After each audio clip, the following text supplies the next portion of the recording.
back to a new video. उम्मीद है आप सब खैर खैरियत से होंगे and will be preparing well for your biology exam.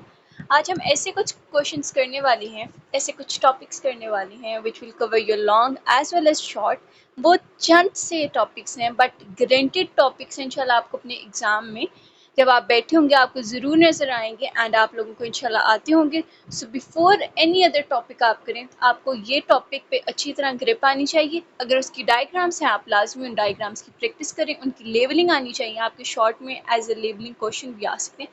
पहले हम देख रहे हैं हमारे पास male and female reproductive system representative its reproductive system is very important. ठीक हो गया, वेरी वेरी इंपॉर्टेंट आपने इसे करना है। आगे आपके पास हमारे पास आ जाती हैं डिजीज़ेस।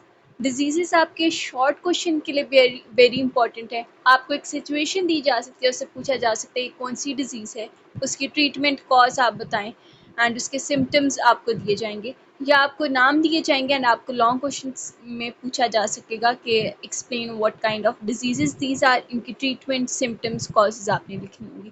तो हमारे पास जो मोस्ट इंपॉर्टेंट डिजीज़ेस हैं जो बच्चों को मुश्किल भी एट टाइम्स लग रही होती हैं बट आप लोगों को जो मोस्ट इंपॉर्टेंट है वो एडिसन्स डिजीज़ है, कुशिंग डिजीज़ है, मिक्सिडीमा है, Graves disease is the most important one.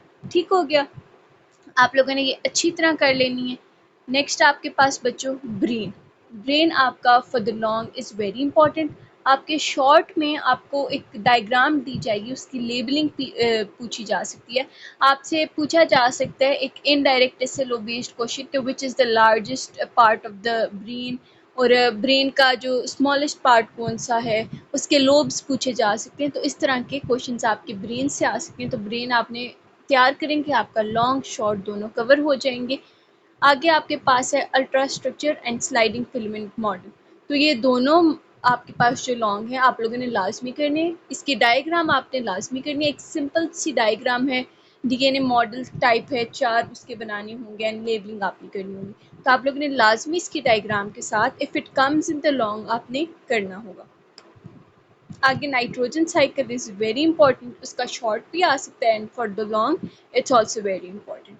आगे आपका जो मोस्ट इम्पॉर्टेंट एमसीक्यू में भी आ सकते हैं, शॉर्ट में भी आ सकता है और लॉन्ग में भी पूछा जा सकता है, it's PCR.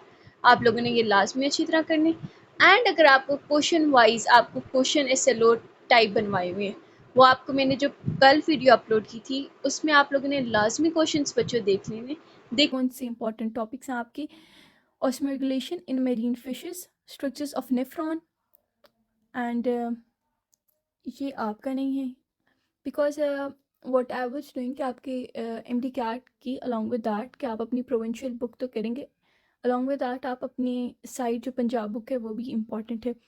So I was just compiling the question, so I was can write these questions कि आपको हो कि जब आप तैयार करेंगे अपना आपको ये टॉपिक्स भी अपने आइडिया होने चाहिए। Those of you who are gonna appear in MD-CAT this year, and describe various kidney problems and their cure in humans. Discuss major homeostatic functions of liver. आगे है आपके पास बच्चों, आई होप आप ये पढ़ लेंगे खुद। Write about necrosis and apoptosis. This is very important. Define non-disjunction and discuss its effect with one example. Explain about interface of cell. Prophase. तो ये फेडरल की नहीं है, ये पंजाब की में से। I would tell you side by side ताकि आप कंफ्यूज ना हो कि पंजाब का कौन से फेडरल का कौन से। मेजॉरिटी फेडरल के हैं क्योंकि बुक में माइनस कोई 5% पंजाब में एक्स्ट्रा लिखा होता है जो फेडरल में नहीं होता, बाकी the books are the same. Define and explain briefly the fibrous cartilage and synovial cartilage. You guys know this is very important. What is endoskeleton?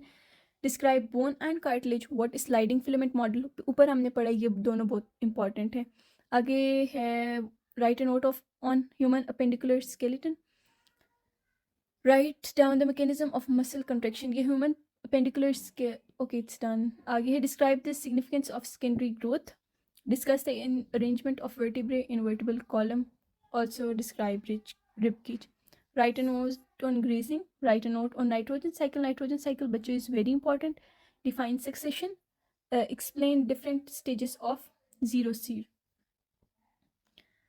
discuss the flow of energy in कि आपने पूरा तैयार किया है. Now once you need to read those ऐसे लो questions जो आप लोगों ने स्किप शायद कर दी हो या आप लोगों को अनइम्पॉर्टेंट लग रहे हो एंड वो बहुत ज़्यादा इंपॉर्टेंस रखते हो आपके एग्ज़ाम में कल आ रही हो, तो आप लोगों ने वो लाजमी कर लेने हैं topics and do not leave them at any cost. ये चंद वो टॉपिक्स थे जो लाजमी आने होते हैं, इन पे कोई आना ही आना होता है इनको. ये वो टॉपिक्स इंपॉर्टेंट है, आप लोगों ने लाजमी लॉन्ग एंड शॉर्ट वहाँ से देख लेने हैं ताकि आपकी सारी क्वीरीज एंड सारी इजीली आप अपना पेपर सॉल्व कर सकें. आगे जो आपके पास और जो इम्पॉर्टेंट टॉपिक है वो कलर ब्लाइंडनेस है. तो जीन्स जेनेटिक्स बच्चों को बड़ा मुश्किल लगता है, तो इसमें से आप कलर ब्लाइंडनेस लाजमी कर लें, ये आपका इंशाल्लाह लाजमी आएगा. आगे counter current multiplier mechanism is very important, ये आपका सेकंड चैप्टर से हो है.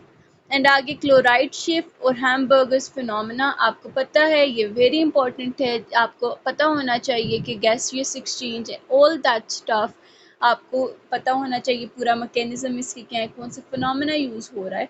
तो दिस इज़ वेरी इंपॉर्टेंट, आप लोगों ने लाजमी करनी है. And do let me no in the comment section अगर आप लोगों को कोई लगता है इंपॉर्टेंट टॉपिक है और वो इस वीडियो में इंक्लूड नहीं था, तो डू लेट अस नो ताकि बाकी बच्चों को जो आपका कमेंट पढ़ेंगे उनको भी पता चल जाए and automatically they will give you a prayer और दुआ एंड आपका पेपर भी अच्छा हो जाए. आई विश आप सबका बहुत अच्छा पेपर हो, आप बहुत अच्छा प्रेयर करें एंड अच्छी तरह इन्हें करें. And if you guys need the MCQ part do let me know, आप लोगों के लिए I have made some 30 to 40 MCQs. बस वीडियो बनानी है उस पर. आई हैव द मटीरियल, बहुत ही प्रिसाइज एंड बहुत ही इंपॉर्टेंट MCQ है. अगर आप वो 20 से 30 MCQ कर लें, जैसा भी MCQ आए आप लोगों को आता होगा, तो आप लोगों ने अगर लॉन्ग आए do right the heading, proper heading, ज़्यादा बड़ी नहीं लिखनी आपने.